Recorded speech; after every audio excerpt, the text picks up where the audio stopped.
불씨, 그 첩보를 지핍니다. 거대하고 복잡한 세상에서 우리 각자의 말과 행동이 어떤 힘을 가질 수 있을까요? 우리는 그 막막함 앞에서 두꺼운 벽으로 둘러싸인 방 안에 갇혀서 아무리 소리쳐도 바깥에는 들리지 않는다는 암담함 속에서 살아가기도 하는데요. 그럼에도 우리가 사는 세상에는 들리지 않는, 모이지 않는 수많은 목소리들이 있습니다. 작은 불씨가 들판은 태운다라는 말처럼 아무것도 변하지 않는 것만 같은 세상을 바꿀 작은 불씨가 되어보자는 야망을 품고 팟캐스트 불씨를 시작하려고 합니다. 반갑습니다. 네, 저에 대해서 먼저 소개할까요? 네, 저는 이 불씨의 그 기획과 진행을 맡기로 한 명교라고 하고요. 그 두 분 먼저 소개해 주세요. 네, 졸지에 갑자기 팟캐스트에 참여하게 된 플랫폼 C 활동가 김지입니다. 네, 반갑습니다. 네, 안녕하세요.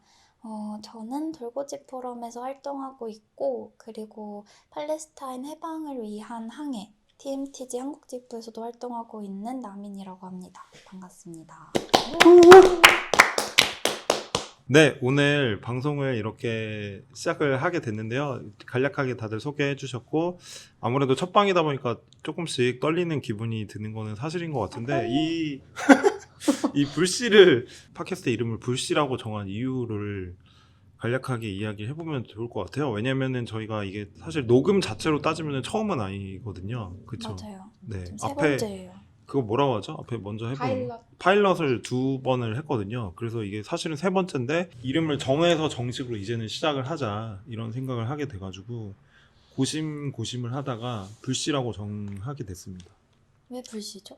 원래 이제 여러 가지 의견들 중에 불온한 방송 어떠냐, 그래서 줄여서 불방 그런 의견을 내주신 분이 있었는데, 그 불방은 좀 그러니까 왠지 방송하면 안 될 것 같아. 그러니까 불방, 방송 금지 뭐 이런 뜻인 것 같아가지고 팟씨 뭐 이렇게 원래 결정을 거의 했다가 팟캐스트 플러스 플랫폼씨 이렇게 해가지고 팟씨로 정했는데 그거 좀 밋밋한 것 같다. 그래서 결정을 못 하다가 그럼 불씨 어떨까, 그런 의견에 불씨라고 하게 됐어요. 그 불과 작은 불씨 뭐 이럴 때 이제 불과 플랫폼씨의 씨 이런 걸 합쳐가지고 불씨로 하게 된 거고, 이 세상에 이 냉소로 얼룩진 세상이잖아요. 사람들이 그쵸. 막 이렇게 진지한 얘기를 하면은 막 아유 그거 되겠냐, 아유 그래 뭐 죽어라 떠들어봐 뭐 이러고, 뭐 시위하면은 아 저 시위하는 놈들 참 아무것도 안 짜증난다. 먹긴다.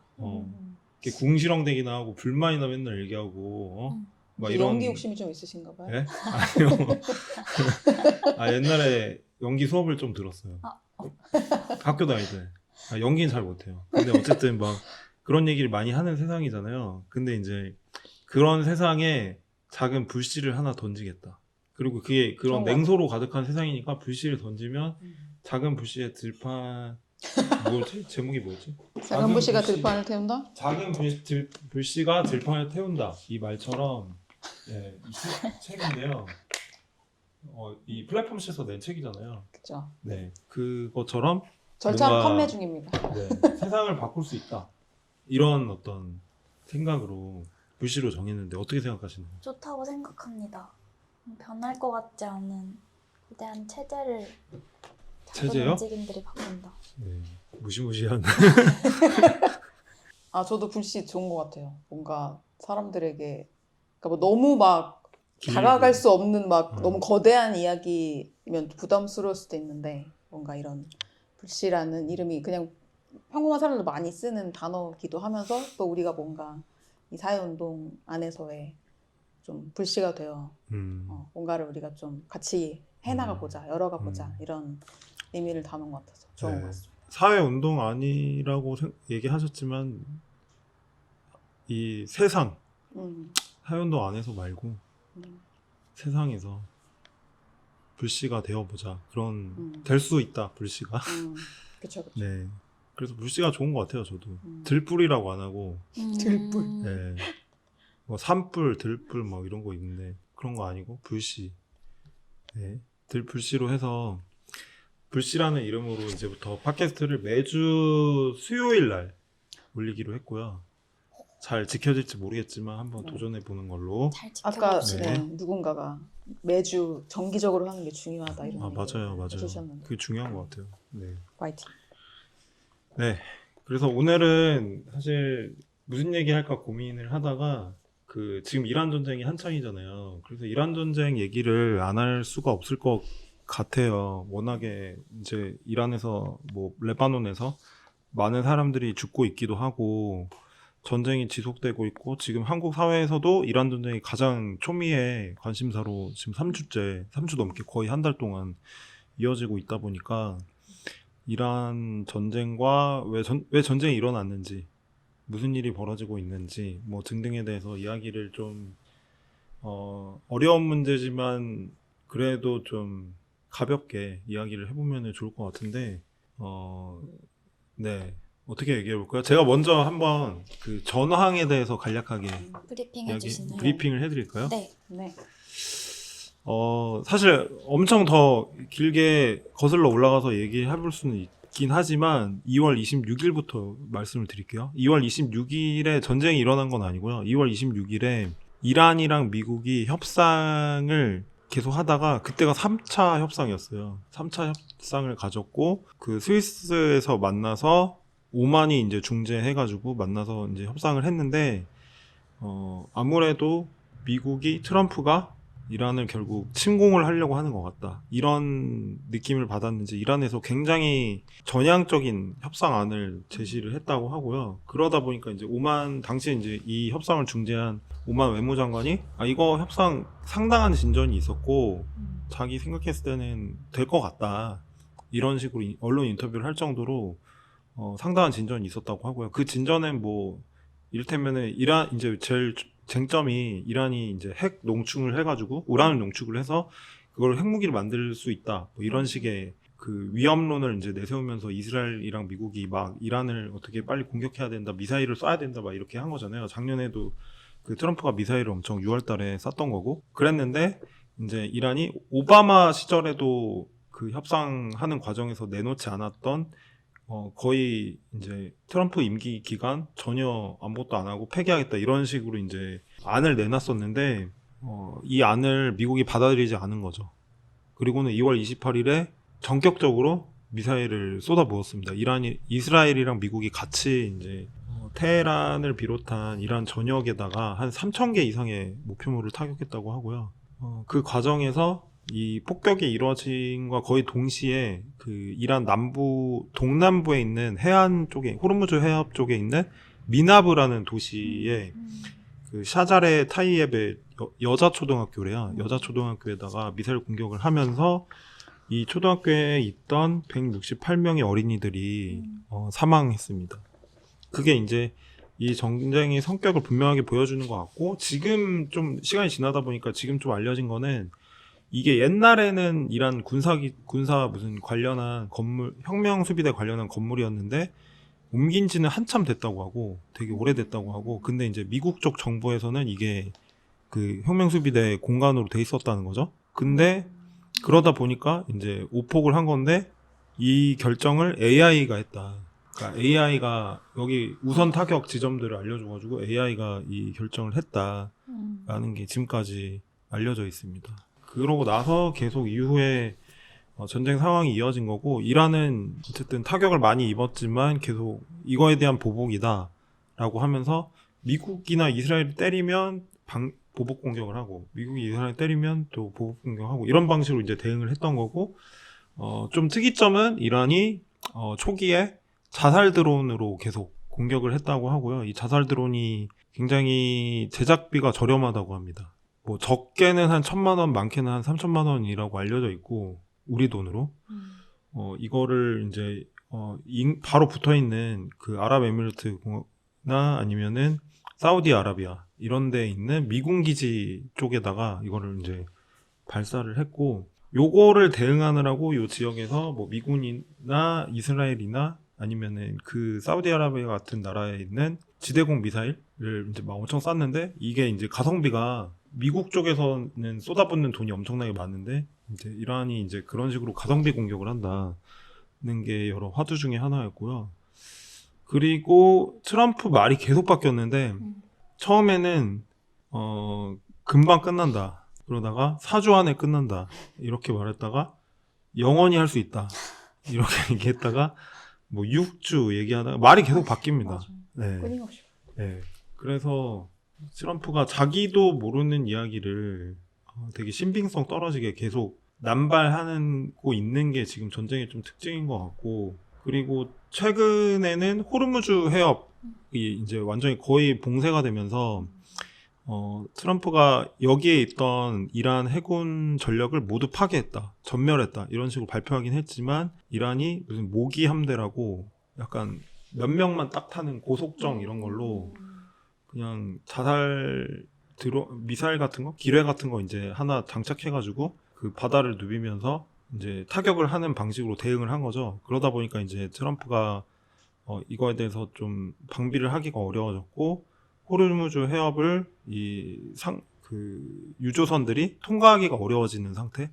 이게 되다 보니까 전 세계적으로 이제 유가가 오르고, 우리나라에서도 뭐 그러다 보니까 이제 주가가 엄청 내려가고 뭐 이런 폭락하고, 그래서 많은 관심이 이제 쏠리게 되고, 미국에서도 이제 이것 때문에 반대 목소리가 굉장히 높고, 미국 시민들 중에 26% 정도만 이제 트럼프의 이 전쟁을 지지한다 이렇게 말하고 있는 상황이고, 사실은 오늘 이제 3월 24일이잖아요. 오늘 아침까지, 그러니까 일요일 날 트럼프가 말하기를 48시간 안에 그 자기의 안을 받아들이지 않으면은 전멸시키겠다 이런 식으로 발표를 했었는데, 근데 새벽인가요? 오늘 새벽인가? 예, 갑자기 5일의 기한을 더 연장한다고 발표를 했습니다. 그래서 뭐 다행이긴 한데, 그렇죠. 다행히. 예, 걱정을 많이 했는데 많은 사람들이 뭐 결국에는 약간 트럼프가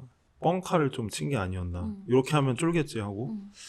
근데 그러지 않았던 것 같고, 지금 트럼프가 발표한 거는 뭐 협상하고 있다, 상당한 진전이 있었다, 뭐 이런 식으로 얘기를 하면서 뭐 몇 대 요구안 이런 거를 제출하고 있는데, 이란 쪽에서는 그런 협상한 적 없다. 네, 그런 식으로 얘기하고 있고, 그냥 여러 가지를 봤을 때는 트럼프 말이 워낙 계속 바뀌고 거짓말도 많이 하고 이러다 보니까 트럼프의 말의 신빙성이 많이 떨어지고 있는 상황인 것 같긴 해요. 근데 이제 뭐 주식 시장이나 이런 데는 트럼프 말 한마디에 왔다 갔다 하는 건 여전히 있는 것 같고, 네, 그런 상황입니다. 나토를 시험했다는 발언도 했잖아요. 트럼프가 이제 뭐 중국, 일본, 한국, 뭐 영국, 프랑스에게 파병해라 너네도, 호르무즈 해협 관련한 이해관계가 너네도 걸려있으니까 여기 파견해가지고 파병해서 이 전쟁에 기여를 해라 이렇게 요구를 했는데, 다들 거부하거나 아니면은 침묵. 그러니까 한국 같은 경우에는 침묵을 하고 있는 거고, 한국, 일본은 이제 프랑스, 영국 등은 뭐 안 한다. 중국도 안 한다. 뭐 이렇게 발표를 했고, 나토 같은 경우도 그 트럼프가 이제 요구를 했지만 나토에서도 이거는 나토의 영역이 아니다, 관할이 아니다. 나토는 이제 방위를 목적으로 하는 군대인 거고 연합군인 거고, 이 전쟁은 그런 성격이 아니기 때문에 뭐 나토의 그 영역을 벗어난다 이렇게 얘기를 했던 것 같습니다. 어쨌든 네. 이게 앞에서 말씀해 주셨지만 네. 명백한 침략 전쟁이고, 네. 그렇기 때문에 사실은 함부로 이렇게 같이 뭔가 전쟁에 들어가겠다라는 걸 사실 얘기하는 게 그들도 굉장히 정치적인 부담이 있었을 것 같고, 국내에서도 어쨌든 여론이 이란에 대한 침공에 대한 여론이 좋지 않은 그런 것들도 같이 다 반영이 되어 있을 것 같고, 전 약간 트럼프가 자기 발등 찍은 것도 있는 것 같아요. 그렇죠. 그동안 계속 네. 그린란드 문제도 있었고 하면서 유럽한테도 굉장히 관세 협정하면서도 굉장히 부당한 조건으로 계속 밀어붙이는 게 있었으니까, 당연히 유럽 국가들이나 다른 국가들도 우리는 이때 어떻게 행동을 하는 게 좋을까에 대한 고민이 굉장히 있었을 거고, 그런 게 화병들에 대한 어떤 거부나 혹은 침묵에 대한 그런 걸로 좀 나타나지 않았나, 그런 생각도 좀 들더라고요. 애초에 이렇게 공격하면은 이란이 바로 항복할 거라고 생각을 했던 게, 그게 제 진짜 엄청난 생각에는 오판인 것 같아요. 완전히 오판이었던 것 같아요. 그리고 이란을 진짜 엄청 무시했던 것 같고 네. 이란 내부의 어떤 그런 상황이나 네. 조건들을 진짜 많이 무시했던 것 같고 처음에 미사일 막 쏴가지고 이제 거기 지도부 최고 지도부 한 4, 50명 몰살시켰잖아요. 그러니까 하메인이랑 몇 명만 없애면 알아서 뭐 예, 예. 이란에서 뭐 들고 일어나가지고 다 끝날 것처럼 했지만 사실 오히려 그걸 통해서 더 내부 결속이 더 많이 생긴 부분도 있고 그 이란 시민들이 이제 1월 달에 엄청 시위를 했었잖아요. 반정부. 그러니까 워낙에 이제 독재도 있고 먹고 살기 어려우니까 한 건데 근데 또 이란 시민들은 그러니까 그 자기 나라 정부의 독재에 반대해서 시위를 하고 막 반대하고 있지만 그렇다고 다른 나라에서 미국에서 자기 나라를 침공하는 거는 반대하는 거거든요. 결국에는 또 그렇게 침공하면은 이란에 살고 있는 그런 평범한 사람들이 더 훨씬 많이 죽는 거고. 네, 그래서 어느 쪽으로 보나 명분이 없는 침략이었던 거는 너무 분명하고 그 뭐 협상 과정에서 또 침공한 것도 엄청난 문제였던 것 같고 말이 안 되잖아요. 맞아요. 그리고 그 미국 그 정보국 보고서에서도 이렇게 나와 있다고 하는데요. 그 이란이 60% 이상의 농축 우라늄을 대량 보유했었는데 그 이거를 현 상태에서 이거를 하려면은 금속화, 뭐 성형 공정, 기폭 장치 개발, 소형화 뭐 이런 것들이 다 필요하고 최소 1년이 필요하다. 소요된다. 1년이. 게다가 그러니까 작년 2025년 6월에 했었던 그 미드나잇 해머 작전, 그러니까 트럼프가 이제 미사일 막 꽂아 놓은 거, 그것 때문에 핵심 그 원심 분리기 수천 대가 이미 파괴가 됐다. 이렇게 미국이 그렇게 얘기하지 미국 않았어요? 안에서 예, 맞아요. 예, 정보 당국에서 네, 이란 핵 관련한 어떤 핵을 만들 만한 능력이 없고 예, 그렇다는 거 얘기를 했었는데 갑자기 이번에 그러니까 근거가 완전 없는데 거짓말을 한 거죠. 명분도 없는데 거짓말로 이제 전쟁을 했던 거고. 존재론적인 위협이 된다라는 수사도 너무 어이없다고 생각했어요. 이스라엘이 이란이 아, 미국과 이스라엘에게 그 핵을 가지고 있다는 잠재성으로 존재론적인 위협이고 존재론적인 악이다라고 이야기를 하는 게 이스라엘 그 시오니스트들은 그렇게 생각하는 것 같아요. 이란은 뭐 이란뿐만 아니라 사실 많은 무슬림들이 이제 이스라엘 시오니스트들이 팔레스타인 땅에 와서 점령하고 식민 통치를 하고 이러다 보니까 그거에 대해서 계속 반대하는 목소리를 내기도 하고 요르단강에서 지중해까지 이런 구호도 외치는 건데 인티파다 뭐 민중 봉기를 하면서 그게 이제 시오니스트들은 이스라엘 국가를 부정하는 거다 이렇게 주장하잖아요. 그리고 이란 같은 경우도 이제 그런 방향성 속에서 그 체제가 뭐 어떤 건가 무관하게 어쨌든 이스라엘이 그런 게 팔레스타인을 점령한 거에 대해서 시오니스트들이 점령한 거에 대해서 이제 계속 어떤 적대적인 정책을 펼쳐온 건데 그거에 대한 그러니까 반응인데 식민 그 통치에 대한 반응으로서 그런 반응들이 나왔던 건데 자신들의 식민 통치에 대한 그런 반응과 어떤 독립운동과 저항 이런 것들이 있는 거에 대해서 존재론적인 그런 거라고 주장을 하는 거잖아요. 그러니까 이스라엘이 자기가 원래 이 원인을 낳았다는 거를 시오니스트들이 생각을 못하고 그런 식으로 주장을 하는 거죠. 네. 위협이 된다는 게 너무 말이 안 되는 게 미국이 진짜 세계에서 가장 핵무기를 많이 갖고 있는데 그러니까. 이스라엘 중동에서 유일하게 핵무기 갖고 있고 그렇죠. 근데 전혀 갖고 있지 않은 이란에게 사실 위협이 된다라는 말 자체가 이스라엘도 핵무기 90기 정도 갖고 있는 걸로 알려져 있다고 하더라고요. 그러니까 자기는 가져도 위협이 아니라는 거고. 그러니까 근데 계속 증명해온 것은 이스라엘이 위협이었죠. 맞아요. 사실 그러니까 역사적으로. 지금 중동의 온갖 중동 전쟁을 지금 몇 번째 치르는 거예요. 네. 이거 진짜 네타냐후는 볼 때마다 스트레스 받아요. 뉴스에서 얼굴 볼 때마다. 어떻게 지금 팔레스타인, 레바논, 이란 이렇게 세 가지 전쟁을 동시에 지금 이스라엘은 치르고 있는 거잖아요. 네. 이런 그만큼 군사력이 굉장히 강하니까. 그러니까 이란에서 벌써 민간인만 2천여 명 넘게 죽었다고 하고 레바논에서도 한 1,000여 명 맞아요. 민간인. 많이 엄청 네, 군인들도 많이 죽었고 그렇다고 하고요. 이스라엘에서는 한 최소 15명이라고 하고 전쟁으로 그렇습니다. 전쟁의 의지를 덮고 계속 전쟁을 정상화시키면서 존재론적인 위협이다 아니면 이미 있을 공격에 대한 선제 공격으로서 우리는 예방적 공격을 했다라고 만드는 그런 논리들이 나치의 논리와 같습니다. 여기에 휘둘리고 싶지 예. 않고 더욱이 단호하게 이런 논리는 더 이상 우리에게 우리 세계의 어떤 언어가 되면 안 된다라고 이야기를 해야 될 것 같다는 생각이 들어요. 네, 말이 안 되는 거. 그래서 뭐 지금 요즘에는 그 유튜브 댓글이나 이런 거 보면은 뉴스 기사 댓글 보면은 이스라엘 욕하는 사람이 대부분인 것 같아요. 그러니까 그냥 상황 자체를 딱 봤을 때 먼저 침공도 했고 사람도 많이 죽였고 어린이들도 엄청 많이 죽었고 그런 상황이고 레바논도 지금 굉장히 심각한 상황이라고 하고 이스라엘이 이제 지상군까지 투입해가지고 공격하고 있는 상황인 거죠. 그렇습니다. 전쟁이 왜 일어났을까요? 이스라엘은 왜 그럴까요? 왜 그럴까요? 어떻게 생각하시나요? 지혜님은 왜 이런다고 생각하시나요? 일단은 이해관계가 있기 때문에 계속 누군가를 공격하는 일이 발생한다고 생각하고요.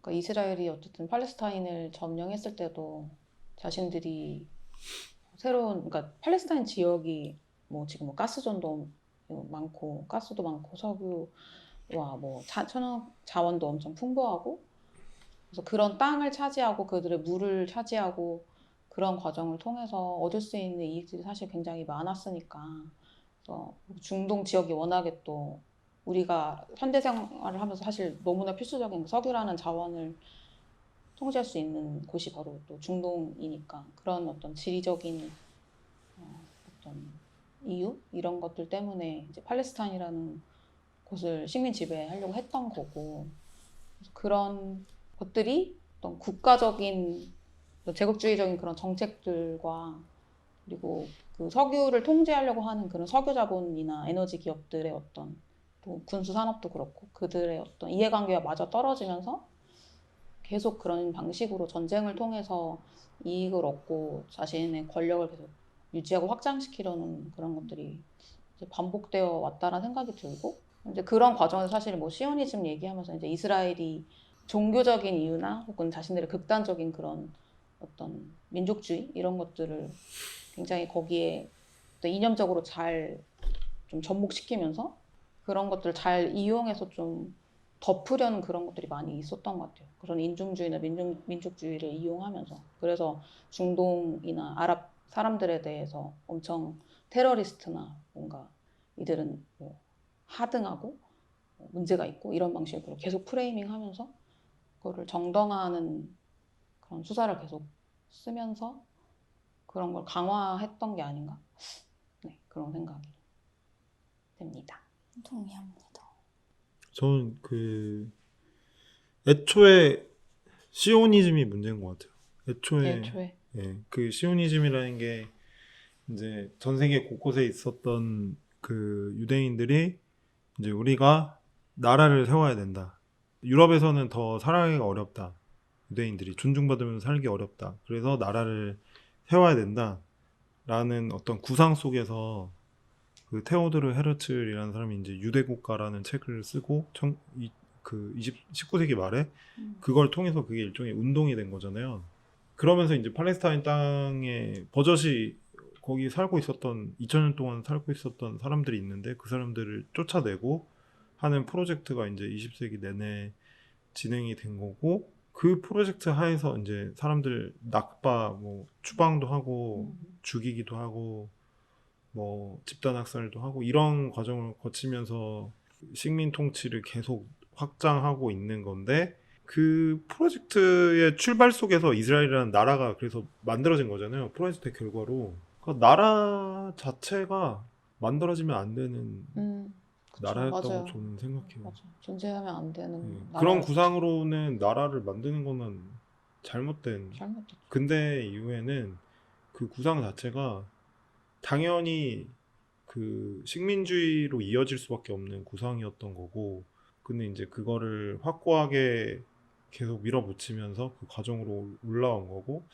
그런 점에서 보면 저는 이제 초정파 유대인들도 이거는 유대교랑 하나님의 가르침이랑 아무 상관이 없다. 시오니즘은 이렇게 얘기를 하면서 반대하잖아요. 또 그러니까 그런 면에서 종교적이라고 하기보다는 유대인판 제국주의가 이제 극단적으로 발전한 형태가 시오니즘 아닌가 그런 생각이 들고 이게 진짜 언제 이게 이게 결국에는 이제 시오니즘이 패배해야지 이 중동에서의 전쟁이나 폭력이 끝날 수밖에 없다는 생각이 들어가지고 일단은 우리가 그거를 알아야 되지 않을까.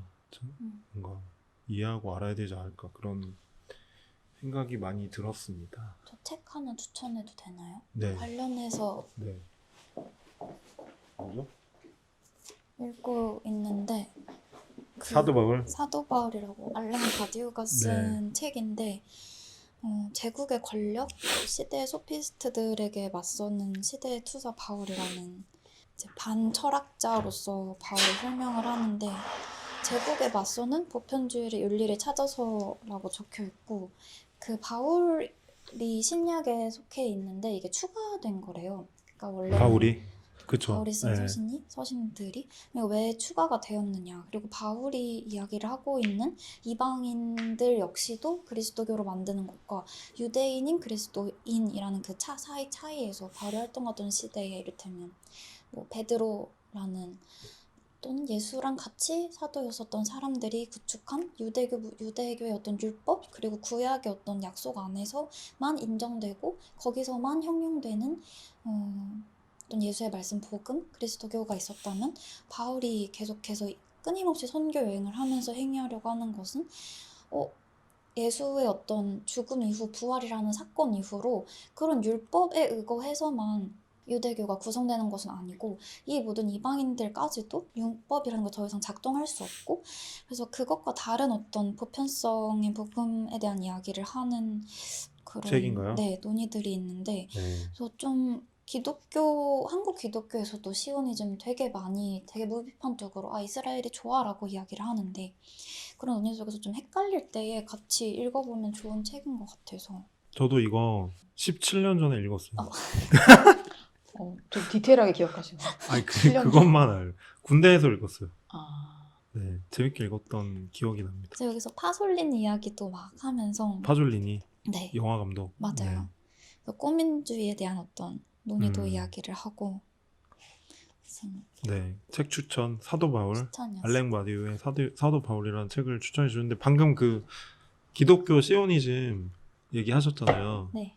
근데 그거 아세요? 얼마 전에 그 백악관에서 트럼프 이렇게 있는데 그 기독교 무슨 목회자 이런 사람들 와가지고 트럼프를 위해 기도해준 사진 보셨나요? 못 봤어요. 안 보고 싶어. 그게 그 이겁니다. 아니 기도해줄 사람들이 그렇게 없나? 이거예요.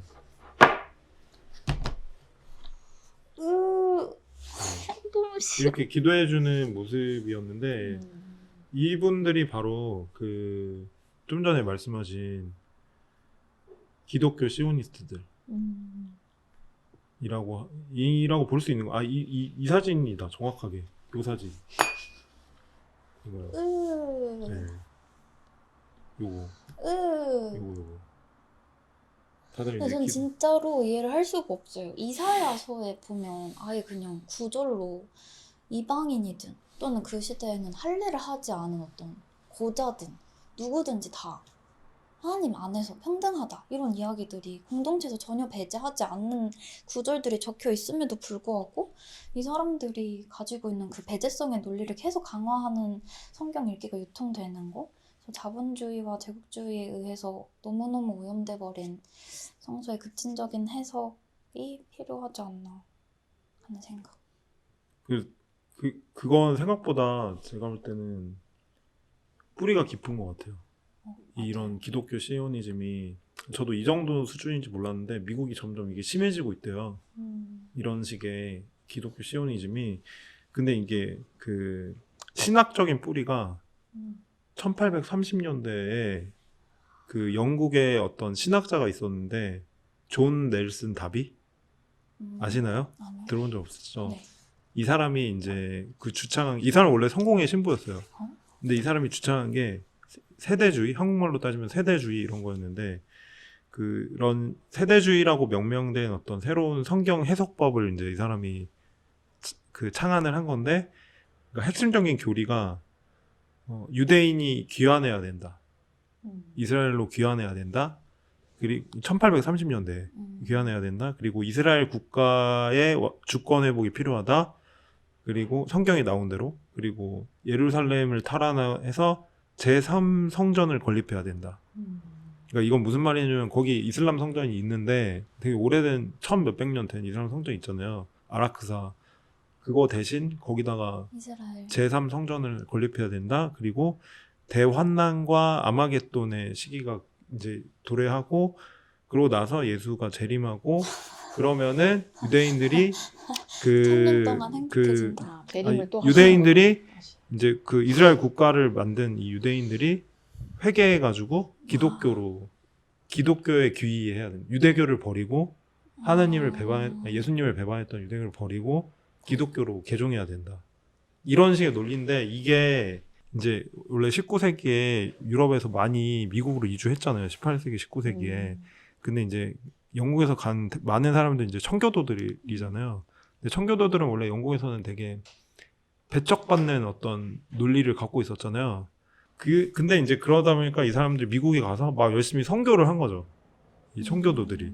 그러니까 그래서 유대인들이 그러다가 20세기 초에 스코필드 주석 성경이라는 책이 나왔는데 이 전통 속에서 이게 미국 교회에서 주류가 됐대요. 그러면서 그러니까 미국 기독교에서 이제 좀 보수적인 기독교 경향에서 주류화가 돼가지고 계속 지난 100년을 보냈고 지금은 훨씬 예전보다 100년 전보다 더 주류화됐다라고 합니다. 그래서 제가 궁금해서 찾아봤어요. 그 유명한 이 기독교 시오니즘 유튜버 목사들이 있더라고요. 근데 그 온라인으로 예배 보면은 막 유튜브 라이브 막 시청하잖아요. 동접자가 30만 명 막 이래요. 그러니까 장난 아니에요. 이렇게 생각하는 사람이. 그 방금 제가 얘기한 대로 이 기독교 시오니즘적인. 왜일까요? 그래서 그 사람이 이제 이란 전쟁 이후에 그 유명한 목사가 이 목사 이름 뭐더라? 유명한 목사가 막 랜스 월나우라는 사람이 있는데 이 사람이 만든 게 이제 아포스톨릭 레포메이션이라고 이제 이 뉴 아포스톨릭 리포메이션 이런 조직의 지도자인데 이 사람이 이번 전쟁이 예수가 다시 주목받고 있다는 증거다 이렇게 말을 그 예배에서 예수가 그런 주목을 원할까? 네. 그리고 그렉 롤이라는 사람은 이 사람은 이제 하베스트 크루세이드라고 무슨 십자군 수확하는 십자군 이런 조직을 만든 이 사람도 미국 수학하는 십자. 수학 수학. 그런 미국의 목회자인데 이 사람도 뭐라 그랬냐면은 첫 번째 도미노가 쓰러지면 도미노가 이어질 겁니다. 적 그리스도가 출현하고 환난기가 오고 아마겟돈 전쟁, 재림, 그리스도 천년 왕국이 차례로 도래할 겁니다. 라고 얘기를 했다고 합니다. 그러니까 이런 사람들이 지금 이란 전쟁을 보고 있는 시각이 그렇다는 거죠. 근데 이런 경향의 신도 수가 몇 천만 명이라고. 그러니까 영향력이 장난 아닌 거죠. 그러니까 트럼프 혼자 미쳐가지고 한 전쟁은 아니다. 지금 전반적으로 약간 이 미친 광기의 이런 배경이 있는 거죠. 여론 중에 그 26% 사람 중에 이제 상당수인 것 같아요. 제가 볼 때는. 근데 한국 보수 엄청 많은 그 목사 유튜브들도 비슷한 얘기 하는 거 같아요. 맞아요. 이거 가져온 거예요. 이 미국의 기독교 시오니즘에서 배워온 거예요. 그 사람들은. 그러니까 무슨 그 사람들 이제 집회할 때 성중이랑 이스라엘 깃발이 흔드는 게 여기서 온 거죠. 그 사람들 똑같이 이렇게 얘기해요. 그러니까 이스라엘 사람들 유대교들은 회개를 아직 안 해서 문제지. 일단 우리가 그 유대인들이 거기서 그 왕국을 완성할 수 있게 도와줘야 된다. 그리고 이슬람은 악의 축이다. 그러면은 회개한다. 그것이 성경에 써 있다. 이런 사람들이. 어디 있었지? 성경에는 부자는 천국에 못 간다고 써져 있는데 돈이나 다 환원해라. 이런 논리라고 합니다. 기가 막히죠. 네. 적그리스도라고 하니까 이 얘기도 하면 좋을 것 같아. 테크노 파시즘. 지금 너무 저 답도 안 나오는데 그 피터 틸 같은 사람이 이제 그런 광기의 논리를 펼치는 사람인데 이 사람이 이제 주장하는 게 기술 발전을 가로막는 놈들이 문제다라는 거죠. 그런 규제론자들이 적그리스도다.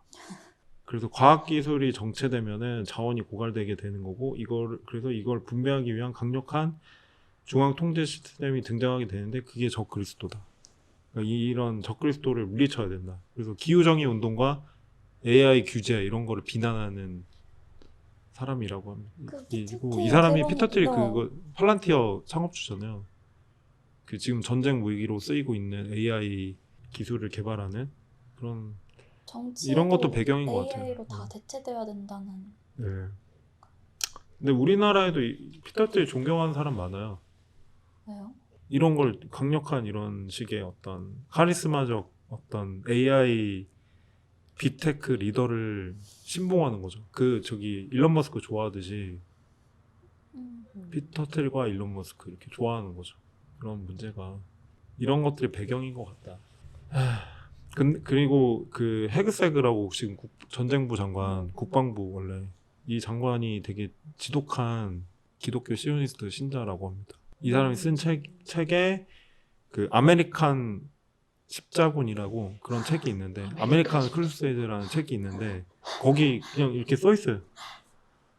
그래서 이 사람이 그 장관 한 다음에 그 군 안에 있는 성소수자들 배척하고 뭐 그 장군들 앉혀놓고 너네 뱃살 빼라 막 이런 얘기하고 뱃살. 예, 몇 시간 동안 자기가 막 떠들면서 되게 모욕적으로 막 얘기하고 그런 얘기 한 사람이잖아요. 그리고 지금 계속 앵무새처럼 트럼프가 한 말 이렇게 하면서 이제 전쟁을 지휘하고 있는데 이런 사람들이 지금 트럼프 행정부를 차지하고 있다 하는 거를 알 수 있는 것 같습니다.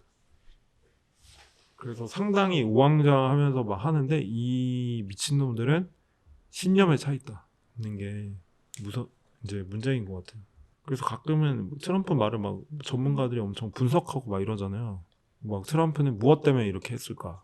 뭐 무슨 뭐 셰일가스 뭐 어쩌고저쩌고 막 이런 얘기 하면서 근데 과연 그렇게 그 복잡하게 분석해줄 가치가 있을까?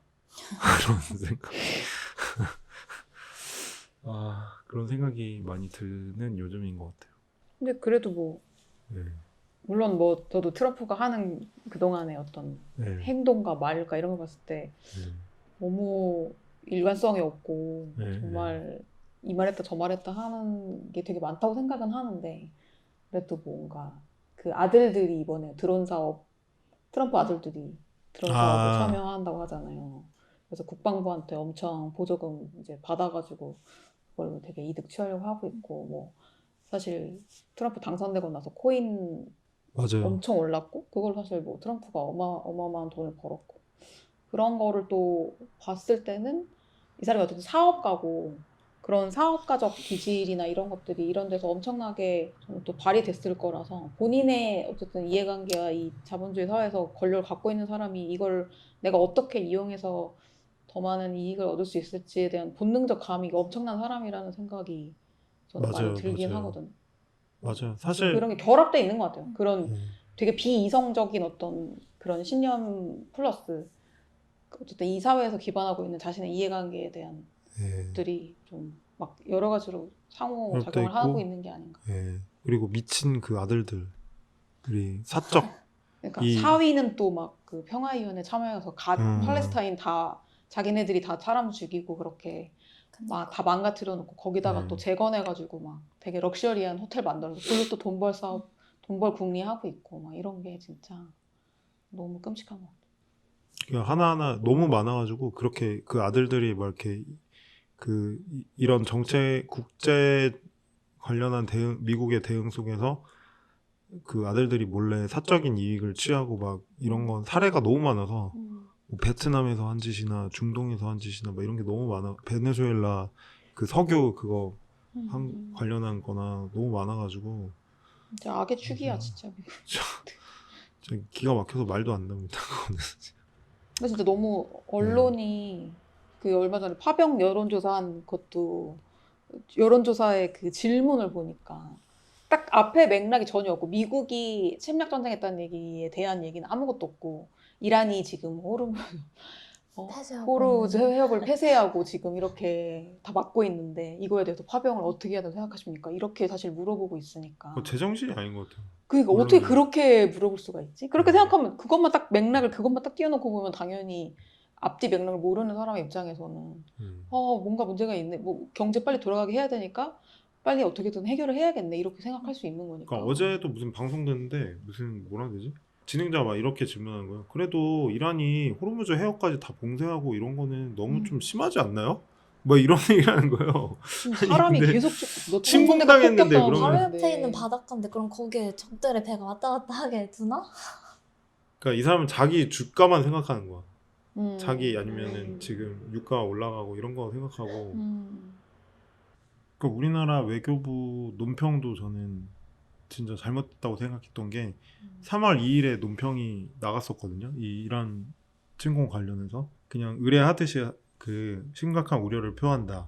주어는 없어요. 이거 생각하고 아니 그러니까 뭔가 목적어는 없고 그냥 심각한 우려를 표한다. 그리고 뭐 지금 전개 상황을 모니터링하겠다. 뭐 그리고 그 우리 국민의 안전 확보를 위해 노력하겠다. 뭐 이런 거랑 근데 이제 진짜 문제는 국제 비확산 체제 유지 및 이란 핵 문제 해결의 시급성에 동의한다. 이런 식으로 말을 한 거예요. 근데 그러니까 약간 그러니까. 맥락적으로 들으면은 이스라엘과 미국의 이란 침공을 논리를 약간 보태주는 것 같은 논평을 그치, 한 거예요. 중립적인 척 하다가. 맞아. 근데 이건 진짜 잘못된 논평이라고 생각하거든요. 오히려 이런 방식으로 하면 이게 괜히 뭐 어떤 실용주의도 아니에요. 제가 볼 때 이거는. 오히려 이렇게 하면은 지금 예를 들어 트럼프가 뭐 파병해라, 호르무즈 해협 파병해라 이런 요구했을 때 그 분명하게 선 긋고 말을 할 수가 없어요. 이런 식으로 말을 해놔가지고 더 말을 하기가 그치. 어려워지고 물론 말해도 되지만 선거도 되지만 그러니까 자기 스스로 함정에 빠뜨린 것 같아요. 그리고 이렇게 하다 보니까 이게 뭐 국제법 이런 건 당연히 위반이잖아요. 근데 이제 그거에 대해서 분명하게 말 안 하니까 그 경제 뭐 10대 강국 뭐 무기 5대 강국이라는 나라가 이제 그런 거에서 분명하게 말 안 하니까 오히려 국제법을 같이 무너뜨리는 거죠. 트럼프와 함께. 이거를 제가 뭐 국제법을 지지하는 사람, 그러니까 원래 국제법이 아름다웠다고 생각하진 않지만 그래도 그거에 눈치를 보면서 전쟁은 좀 못하고 그렇게라도 뭔가 전쟁을 저지하는 게 힘으로 존재를 해야 되는데 그게 이제 무너졌다 보니까 무너진 상태에서 사실 한반도도 위험한 거거든요. 한반도도 그치. 위험하고 동아시아도 위험하고 뭐 다 위험한 건데 맞아. 그런 거 생각 안 하고 저거는 이란 문제 막 이렇게 생각하고 일단 우리는 트럼프 눈치 봐야 되니까 이런 식으로 대응만 하니까 너무 외교가 깊이가 없다. 너무 단순하다. 이런 느낌이 그 한겨레 기사 중에 그 한국이 만약에 파병하게 된다면 이건 위험의 외주화라는 표현을 어떤 기자분이 쓰셨더라고요. 근데 돌이켜 보니까 정말 그것도 맞는 표현인 것 같은 거예요. 그러니까 미국한테 사실 우리가 주한미군이 우리에 있지만 과연 주한미군이 정말 우리를 지켜줬는가? 중동에서 지금 공격받은 이란의 공격을 받은 국가들 대부분이 다 미군 기지가 있거나 미국과 좋은 관계를 맺고 있는 국가인데 그래서 사실 공격받은 거잖아요, 이란한테. 그러니까 무기를 갖고 있거나 뭐 우리가 더 많은 국방비나 뭐 이름이 있다고 해서 결코 안전하지 않다는 거를 너무나 잘 보여주고 있는 거고 오히려 우리가 한국과 우방이라는 미국이 사실은 전 세계에 가장 많은 개입과 군사 공격을 사실 어떻게 보면 하고 있는 건데 그런 상황들에 대해서는 좀 너무 외면하고 있는 게 아닌가?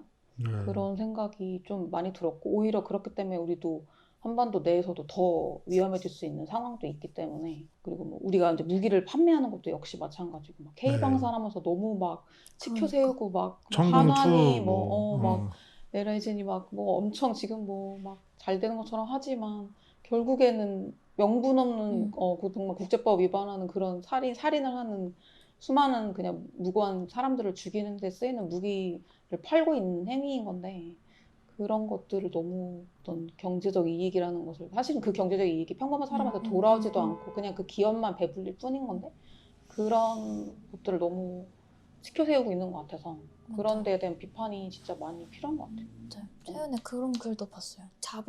우리 시대가 깨달아야 되는 가장 중요한 모순은 자본과 인간이 양립할 수 없다는 사실이다라는 문장이었는데 맞아요.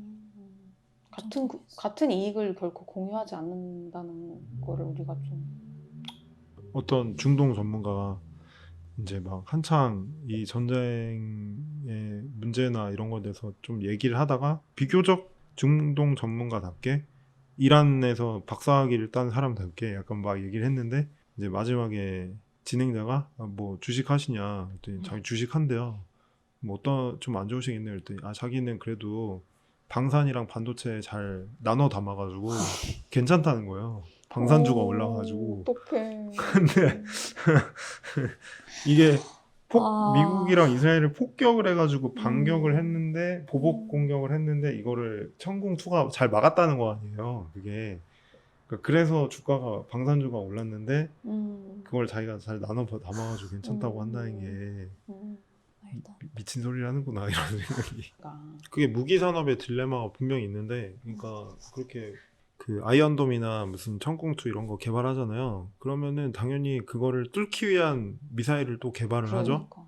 그러면 또 또 개발하고, 개발하고 또 개발하고. 그러면은 돈 더 쓰고. 지금 뭐 이스라엘 그 뚫는 뭐 이란의 미사일 막 공개됐잖아요. 당연히 그거는 그런 방식으로는 극복이 안 되는 건데 그냥 드론이니까 그 방어한 거지. 결국에는 전쟁을 더 악화시키는 방향으로 갈 수밖에 없는데 맞아. 그런 무기 산업이라는 게 마치 무기 산업이 발달하면 전쟁을 막을 수 있다 이렇게 착각하는 그건 더 착각이다. 나아지는 것처럼 네. 거기에 들어가는 돈, 자원 그 모든 것들 다 교육이나 뭔가 다른 용에 다 쓸 수 있는 걸 다 빼앗아 가지고 무기 산업에 다 집어넣고 있는데 그러니까 지금 국방비 그 엄청 올라갔잖아요. 뭐, 그게 원래 어떤 복지나 사회 안전망 구축 이런 데 쓰이는 게 아니라 양극화를 위한 뭐 극복을 위한 그런 거에 쓰이는 게 아니라 그렇게 국방비 올리고 그러면은 당연히 일본도 그러면 올리고 일본도 엄청 올렸고 한국도 엄청 올렸고 중국도 남 올리고 올리면 또 같이 올려야지. 그러니까 지금 전반적으로 다 올리고 있습니다. 근데 뭐 그러니까. 그러면은 결국에는 뭘 위한 것인지 그러니까. 네. 그러니까 트럼프가 처음에 얘기하는 것이 트럼프나 뭐 네타냐후가 처음에 얘기한 것이 자기들의 군사적인 개입이 이란 민주주의를 위한 거다. 그러니까 해방을 위한 거다. 그래서 들고 일어나라. 그래서 너네 나라 정권을 너네가 전복시켜라. 이런 식으로 막 했잖아요. 근데 그거는 말이 안 되는 것이죠. 그게 그냥 혼돈만 더 격화시킬 수밖에 없다는 걸 이란 시민들이 너무 잘 알고 있었던 거고 오히려 폭격 직후에 그 제가 여러 텔레그램에 있는 이란 쪽 그런 채널들이 있거든요. 그런 거 보면 많이 다 팔로우하고 있는데 그런 거 보면은 전쟁 시기에 침공이 이루어지는 시기에 시민들이 어떻게 행동해야 될까? 원래는 이제 막 시위하고 이런 많은 단체들이 이런 거에 대해서 이제 막 전파하려고 노력하고 뭐 이웃들을 어떻게 돌보느냐 그리고 이 전쟁에 어떤 미사일 쏟아지고 막 이러니까 공황이 찾아왔을 때 어떻게 대처해야 되냐 이런 식의 어떤 행동 규칙, 시민들의 행동 규칙 이런 거를 많이 공유하고 그런 활동들도 하고 뭐 집 옆에 그 건물 무너지면 가서 복구하는 거 같이 도와주고 뭐 이렇게 어쨌든 시민들은 이란 민중들은 버티고 있는 것 같고 그러면서 동시에 우리는 독재도 반대하지만 침략은 더더욱 반대한다 이렇게 그런 목소리들을 내고 있는 것 같습니다. 그러니까 트럼프가 하는 얘기나 아니면은 옛날에 그 왕조 그 팔레비 왕조? 팔레비 왕자였던 그 레자 팔레비라는 사람이 막 그 캘리포니아에서 내가 다음 정권을 이란 정권을 나한테 넘기면 내가 잘할 수 있다. 뭐 이런 식으로 얘기하는 거를 이란 사람들은 안 믿는 거죠. 그치. 네. 그게 중요한 것 같고 맞아요. 왕정이나 신정 지지하는 사람들은 이란 내에서도 뭐 한 20%?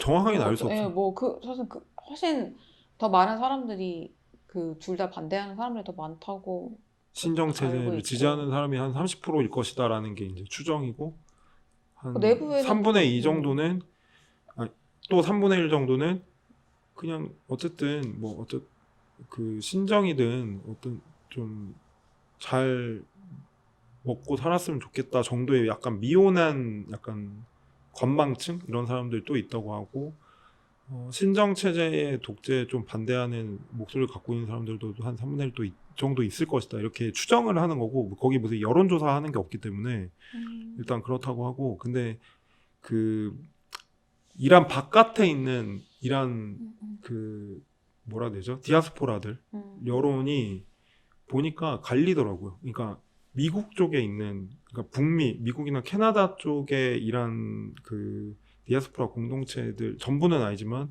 상당수는 약간 부유층이 많이 갔대요. 그러니까 왕조 무너졌을 때 1979년에 왕조 무너졌을 때 원래 그 왕조 속에서 부유하던 사람들, 이런 사람들이 북미로 많이 맞아, 갔고, 미국에 많이 있다.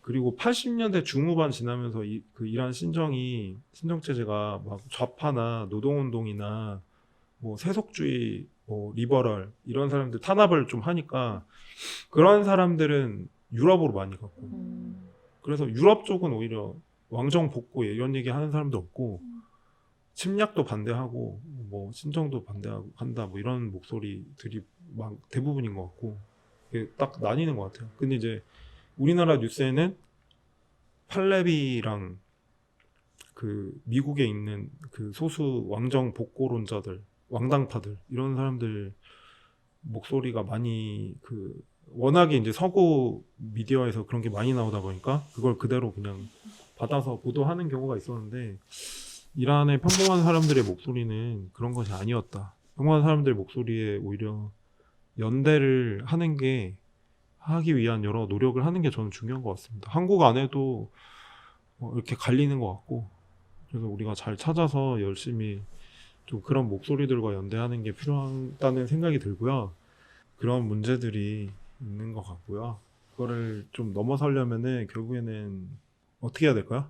포기하지 말고 이 전쟁이 왜 잘못됐는지를 좀 더 이해하기 위해서 노력하고 많이 알리고 반전 평화의 목소리를 내기 위한 행동들에도 함께하고 이런 것이 좀 필요할 것 같고, 그래서 앞으로 계속 이런 뭐 다양한 집회들이나 뭐 1인 시위나 행동들이 있을 텐데 좀 관심 갖고 계속 같이 해야 될 것 같다는 생각은 저는 들고요. 오늘은 이 정도로 매듭을 지으면서 그 이 방송에는 아시나요? 원래? 마무리가 이 주에- 처음인데 원래 뭐였나요? 원래 기획에 뻥카를. 그 2주의 노래 코너가 있습니다. 마지막에. 2주의 노래요? 네. 좋다. 네. 2주의 노래가 있어요. 2주의 노래. 네. 2주의 노래는요. 샤르빈 하지프루의 제목이 뭐죠? 꺼지지 않는 불씨가 아니구나. 바라에. 바라예. 바라의 네. 바라예라는 노래입니다. 이게 2022년에 4년 전에 이란 전역을 이제 막 몇 달 동안 흔들었던 여성 생명 자유 항쟁에서 되게 상징적인 노래라고 하고요. 여기 저 붙어 있는 저 포스터 저게 이제 저 때 연대하면서 했던 건데, 그 뜻이 무엇을 위하여 이런 뜻이라고 하고요. 페르시아어로. 그 당시에 트위터에서 X에서 이란 사람들이 바라의 해시태그를 달고 막 이제 많은 이야기들을 했는데, 그 해시태그를 달고 나왔던 이 이야기들을 가사로 이제 붙여가지고 만든 노래래요.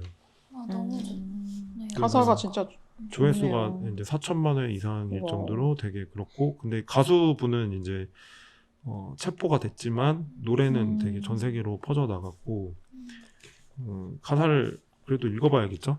네. 팟캐스트니까. 읽으면서 마지막에 노래를 좀 틀면서 마무리를 하겠습니다. 네. 어떻게 뭐 읽어보실래요? 저 혼자 얘기 많이 했으니까. 저희 한 문장씩 돌아오면서 읽을까요? 네. 거리에서 춤추기 위하여, 입 맞출 때 느껴야 하는 그 공포를 위하여, 나의 자매, 당신의 자매, 우리 자매들을 위하여, 썩어버린 그들의 생각을 바꾸기 위하여, 가난함의 부끄러움과 돈 없음을 위하여, 평범한 삶에 대한 그 간절한 그리움을 위하여, 쓰레기를 줍는 아이와 그 아이의 꿈을 위하여, 이 명령받는 경제, 통제 경제를 위하여, 이 오염된 공기를 위하여, 발리아스의 거리와 시들어가는 나무들을 위하여, 멸종위기였던 치타인 피루지와 그 종의 멸종 가능성을 위하여, 금지당한 죄 없는 강아지들을 위하여, 멈추지 않는 통곡을 위하여, 이 순간이 반복되는 상상을 위하여, 웃고 있는 그 얼굴을 위하여, 학생들을 위하여, 미래를 위하여, 이 강요된 천국을 위하여, 감옥에 갇힌 엘리트들을 위하여, 아프가니스탄 아이들을 위하여, 반복되지 않는 이 모든 위하여들을 위하여, 이 모든 공허한 구호들을 위하여, 무너져버린 부실한 집들을 위하여, 평온함을 느끼기 위하여, 긴 밤이 지나고 떠오를 태양을 위하여, 신경 안정제와 불면증을 위하여, 남자, 조국, 번영을 위하여, 차라리 남자로 태어나길 꿈꿨던 소녀를 위하여, 여성, 생명, 자유를 위하여, 자유를 위하여, 자유를 위하여. 너무 아름답다. 네, 오늘 첫 방이었는데 소감 어떠신가요? 짧게 한마디씩. 생각보다 긴장했는데 재밌는 얘기를 많이 나눈 것 같아서 다음 주에도 다시 출연. 좋았습니다.